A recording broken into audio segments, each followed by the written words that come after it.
हरे कृष्णा, राधे राधे। आज का दिन आपका शुभ हो और भगवान श्री कृष्ण आप सभी के ऊपर अपनी कृपा दृष्टि बनाए रखें। आज दिन है बुधवार और तारीख है 29 जनवरी और आज मास की मौनी अमावस्या तिथि है। आप सभी को मौनी अमावस्या की हार्दिक शुभकामनाएं। आज ब्रह्म मुहूर्त शुरू होगा 5:36 से और 6:24 तक रहेगा।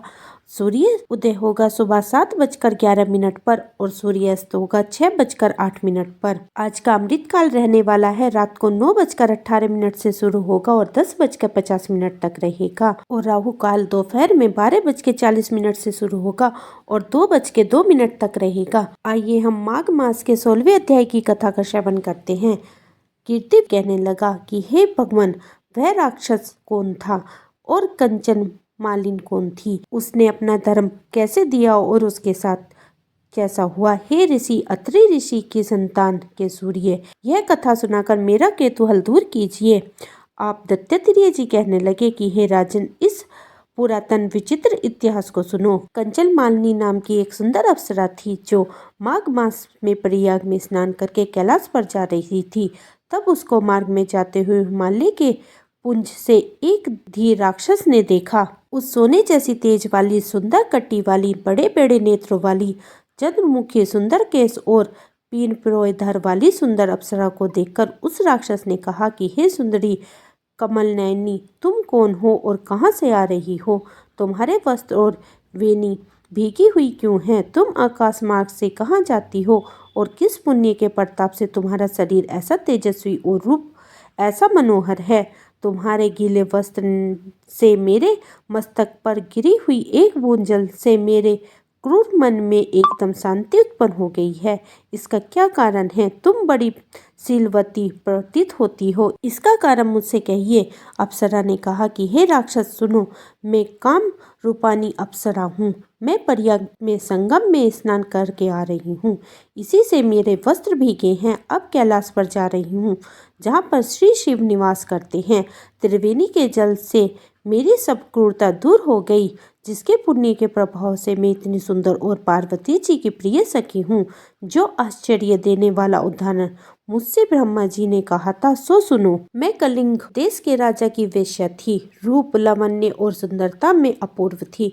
मेरी सुंदरता पर सारा नगर मोहित था और मैंने अनेकों प्रकार के भोग भोगे। अनेक प्रकार के वस्त्र और आभूषणों की घर में कमी नहीं थी। कई कामी पुरुष आपस में स्पर्ध ही से मृत्यु को प्राप्त हो गए। इसी तरह उस नगर में बड़े सुंदरता से यौवन व्यतीत हुआ और मैं वृद्ध अवस्था को प्राप्त हो गई। तब मेरे मन में विचार उत्पन्न हुआ कि मैंने अपनी सारी आयु पापों में ही व्यक्त कर दी। धर्म का कोई कार्य, दान, तप, यज्ञ आदि नहीं किया। शिव जी या दुर्गा जी की आराधना नहीं की, ना कभी भगवान विष्णु का पूजन किया। इस प्रकार असंत चित्त से मैं एक ब्राह्मण की शरण ली जो वेदों के ज्ञाता और ब्रह्मनिष्ठ था। मैंने उनसे पूछा कि मेरा उद्धार किस प्रकार से हो सकता है? महाराज, साधु सज्जन अच्छे और बुरे सभी पर दया करते हैं, इसलिए मुझे दीन पर भी कृपा करके मुझे कीचड़ में डूबी हुई को पकड़कर उबारिए। क्षीर सागर क्या हंस को भी दूध देता है, बत्तख को नहीं देता? तब वह ब्राह्मण राजा का पुरोहित इन सभी बातों को सुनकर मुझ पर दया करके कहने लगा कि तू ब्रह्मा के क्षेत्र प्रयाग में जाकर माघ मास में त्रिवेणी संगम में स्नान कर, परंतु मन में अशुभ कार्य का विचार नहीं करना। पापों के नाश के लिए महर्षियों ने तीर्थ स्नान से अधिक और कोई पश्चाताप नहीं बताया। प्रयाग में स्नान करने से तू अवश्य पवित्र होकर स्वर्ग को जाएगी। हे भामिनी, पुराने समय में गौतम ऋषि की स्त्री को देखकर इंद्र ने काम के वशीभूत होकर कपट वेश से उसे भोग लिया था, इसलिए ऋषि द्वारा शाप दिया गया और उसका शरीर अत्यंत लज्जा युक्त हजारों भगों वाला हो गया। तब इंद्र नीचे मुख करके अपने पाप कर्मों की बुराई करने लगा। मेरु पर्वत के शिखर पर स्वच्छ जल पी सरोवर पर एक स्वर्ण कमल से भरे हुए कोटर में घुस गया और अपने पाप को धिक्कारते हुए कामदेव की बुराई करने लगा कि यह सब पापों को मूल है। इसी के वशीभूत होकर मनुष्य नरक में जाते हैं और अपने धर्म, कीर्ति, यश और धैर्य का नाश करते हैं। इंद्र ऐसा सोच ही रहा था कि इंद्र के बिना सारा देवलोक शोभाहीन हो गया। तब देवता, गंधर्व, किन्नर, लोकपाल इंद्राणी के सहित बृहस्पति जी से जाकर पूछने लगे कि हे महाराज इंद्र, के ना रहने से स्वर्ग ऐसा शोभाहीन हो गया है जैसे सत्पुरुष के बिना श्रेष्ठ कुल। इसलिए स्वर्ग की शोभा के लिए कोई कार्य सोचिए, इस विषय में देर नहीं लगनी चाहिए। तब बृहस्पति जी कहने लगे कि इंद्र के बिना सोचे विचारे जो कर्म किया है उसका फल भोग रहा है, सो वह कहाँ है, मैं यह सब जानता हूँ। फिर गुरु जी ने सबको साथ लेकर स्वर्ण कमलों से युक्त बड़े सरोवर में इंद्र को देखा। उसका मुख मलिन और आंखें बंद थी। तब इंद्र ने बृहस्पति जी के चरणों को पकड़कर कहा कि इस पाप से उद्धार करके आप मेरी रक्षा कीजिए। तब बृहस्पति जी ने इंद्र से कहा कि प्रयाग में स्नान करने से तुम पाप मुक्त हो जाओगे। तब इंद्र सहित सबने ही प्रयाग में जाकर संगम में स्नान किया और त्रिवेणी स्नान से इंद्र पाप मुक्त हो गया। तब बृहस्पति जी ने इंद्र को वरदान दिया कि तुम्हारे शरीर में जितने भाग हैं सब नेत्र हो जाएंगे। तब इंद्र ब्राह्मण के वर से 1000 नेत्रों से सुशोभित हुआ, जैसे मानसरोवर के कमल शोभायमान होते हैं। बोलिए कृष्ण भगवान की जय। इसी के साथ हमारा 16वां अध्याय समाप्त हुआ। आइए हम अमावस्या पे सुनी जाने वाली कथा का श्रवण करते हैं। एक गरीब ब्राह्मण परिवार था। उस परिवार में पति पत्नी के अलावा एक पुत्री भी थी। वह पुत्री धीरे धीरे बड़ी होने लगी।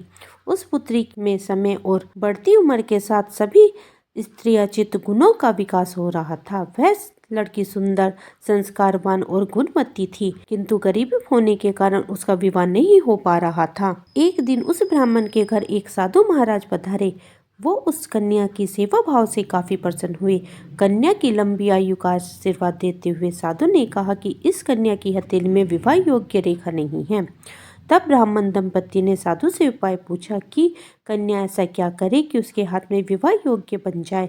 साधु ने कुछ विचार करने के बाद अपनी अंतर्दृष्टि से ध्यान करके बताया कि कुछ दूरी पर एक गांव में सोना नाम की धोबिन जाति की एक महिला अपने बेटे और बहू के साथ रहती है, जो बहुत ही आचार विचार और संस्कार संपन्न तथा पतिपरायण है। यदि वह कन्या उसकी सेवा करे और वह महिला इसकी शादी में अपनी मांग का सिंदूर लगा दे के बाद इस कन्या का विवाह हो तो इस कन्या का विधवा योग्य मिट सकता है। साधु ने यह भी बताया कि वह महिला कहीं आती जाती नहीं है। यह बात सुनकर ब्राह्मणी ने अपनी बेटी से धोबिन की सेवा करने की बात कही। अगले दिन कन्या प्रातःकाल ही उठकर सोमा धोबिन के घर जाकर साफ सफाई व अन्य सारे काम करके अपने घर वापस आ जाती। एक दिन सोमा धोबन अपनी बहू से पूछती है कि तुम तो सुबह ही उठकर सारा काम कर लेती हो और पता भी नहीं चलता। बहू ने कहा, माँ जी, मैं तो सोचा कि आप ही सुबह उठकर सारा काम खुद ही खत्म कर लेती हैं, मैं तो देर से उठती हूँ। इस पर दोनों सास बहू निगरानी करने लगी कि कौन है जो सुबह ही घर का सारा काम करके चला जाता है। कई दिन के बाद धोबन ने देखा कि एक कन्या मुँह अंधेरे घर में आती है और सारे काम करने के बाद चली जाती है। जब वह जाने लगी तो सोना धोबन उसके पैर में गिर पड़ी, पूछने लगी कि आप कौन हैं और इस तरह छुपकर मेरे घर की चाकरी क्यों करती हैं। तब कन्या ने साधु द्वारा बताई गई सारी बात बताई। सोना धोबन पतिपरायण थी, उसमें तेज था, वह तैयार हो गई। सोना धोबन के पति थोड़ा अस्वस्थ थे। उसने अपनी बहू से उसे लौट आने तक घर पर ही रहने को कहा। सोना धोबन जैसे ही अपनी मांग का सिंदूर उस कन्या की मांग में लगाया, उसका पति मर गया। उसे इस बात का पता चल गया। वह घर से निर्जला ही घर से चली गई, मतलब बिना कुछ खाए पिए ही घर से चली गई और यह सोचने लगी कि रास्ते में जो भी पीपल का पेड़ मिलेगा वह उसकी परिक्रमा करके ही जल ग्रहण करेगी। उस दिन सोमवती अमावस्या थी। ब्राह्मणी के घर मिले पूरी पकवान की जगह उसने ईंट के टुकड़ों से 108 बार भंवरी देकर 108 बार पीपल के पेड़ की परिक्रमा की और उसके बाद जल ग्रहण किया। ऐसा करते ही उसके पति के मुर्दा शरीर में वापस जान आ गई। धोबिन का पति वापस जीवित हो गया। इसलिए सोमवती अमावस्या के दिन से शुरू करके जो व्यक्ति हर अमावस्या के दिन भंवरी देता है उसके सुख और सौभाग्य में वृद्धि होती है।